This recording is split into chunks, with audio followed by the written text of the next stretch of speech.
and have learned, but I'm learning now new things that just amazing me, and I'm just sharing with you. I hope that they'll spark some interest in you, and that you'll want to dig into this stuff and look it up yourself. This is very easy to find on the internet. I'm not digging really deep. Um, that would take a lot of time. I'm just gonna learn things that and share them with you that are just like, wow, I didn't know that. So this is not a scholarly video, and there are a lot of really good videos with great graphics and people who speak much better than I do. And I just hope that you'll look up some of this stuff. So I want to talk today about a important figure in the Cold War on the American side. His name was Owen Lattimore. Now, Owen Lattimore was a U.S. political advisor to Chiang Kai shek in 1941. And then after Pearl Harbor, he became deputy director of the United States Office of War Information for Pacific Operations. So at the same time, according to a Senate Internal Security Subcommittee um, statement, he was also, quote, from sometime beginning in the 1930s, a conscious, articulate instrument of the Soviet conspiracy. So he was director of the research for the American Council for the Institute of Pacific Relations, which we talked about before, which is was identified as a vehicle used by communists to orientate American Far Eastern policy toward communist objectives. And he was the editor of the flagship publication, Pacific Affairs, which I also told you about. He managed to become director of the Walter Hines Page School of International Relations at Johns Hopkins University, where he styled himself Dr. Lattimore, though he never even earned a bachelor's degree. So, a lot of things about Owen Lattimore that, according to the FBI, he was suspected of engaging in espionage as early as 1927 while in Shanghai. He'd been handpicked by the Comintern. Um, Now, the Comintern was an international communist organization founded and controlled by the Soviet Union, established in 1919 to export revolution abroad. So he worked for them to change the thinking here in Washington and Latin America on the communist activities in China and relations to the Soviet Union. Uh, Former Communist Party Politburo member Louis Budens uh, released that in testimony. So he was thought to be a man who could put out propaganda, conceal communist activity, but still have to carry out the policy of the communists. So he was always about Soviet policy. During the Nazi-Soviet pact, when the Nazis and the Soviets were together, he was added to Roosevelt's custodial detention index, listed as national tendency, was listed as communist. Later that same year, Franklin Roosevelt appointed Lattimore U.S. advisor to Kuomintang Generalissimo Chiang Kai-shek on a recommendation of Lattimore's personal friend and patron at the White House. Now, Roosevelt advisor and NKVD agent Lachlan Curry, who recommended this, was also a Soviet spy. So while he was serving this capacity, according to Chinese military intelligence, he was also sending coded messages to the communist Chinese rebels.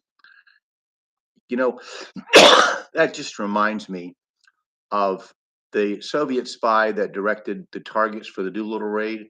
I'm wondering if the Doolittle raid, if you go back to the Doolittle raid in '42, I'm wondering if the guys that were murdered in China, if there was anyway, I don't want to get into conspiracy that I can't prove.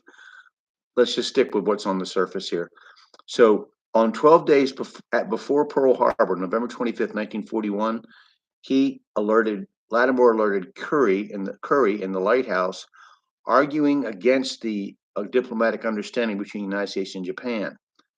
When Congress later investigated the Pearl Harbor attack, Secretary of State Cordell Hull said he took a tough line with the Japanese because of a cable from Lattimore to Curry reporting on Chinese morale in the Kuomintang.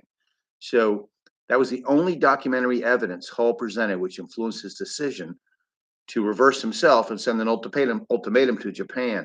So the harsh language helped push Japan, and I'm not justifying Japan, but helped push them. And our demands were extreme because Soviet agents wanted us fighting Japan. They didn't want Japan attacking them, which that was all distinct possibility that was even considered. So Following Pearl Harbor, Lattimore became director of Pacific Operations for the Office of War Information, which was a propaganda network for us, so he could influence things that we were saying. So he was it really, really, this was a guy high up in policy, um, later investigated by the Senate, and shown to be a Soviet spy. And he really, really had a tremendous impact on our conduct of the war and afterwards with regard to China. So leave that up to you to look up Owen Lattimore and do some study yourself. I want to now go to our timeline. Um, and the On July 10th through the 25th in 1945, there was the Augustow, which is in English roundup. In Polish, I think it's Augustowska roundup. Something I never heard of. When I found out about it, looking it up very superficially, it was a military operation against the Polish World War II anti-communist partisans and sympathizers. Once the Soviets took over Poland, what they did was they took Polish communist units and they went hunting for people who had fought Hitler but were not communists. They arrested 2,000 Polish soldiers who were anti-communist, and 600 of those disappeared. They were thought to have been buried unknown location, present-day Russia or Belarus.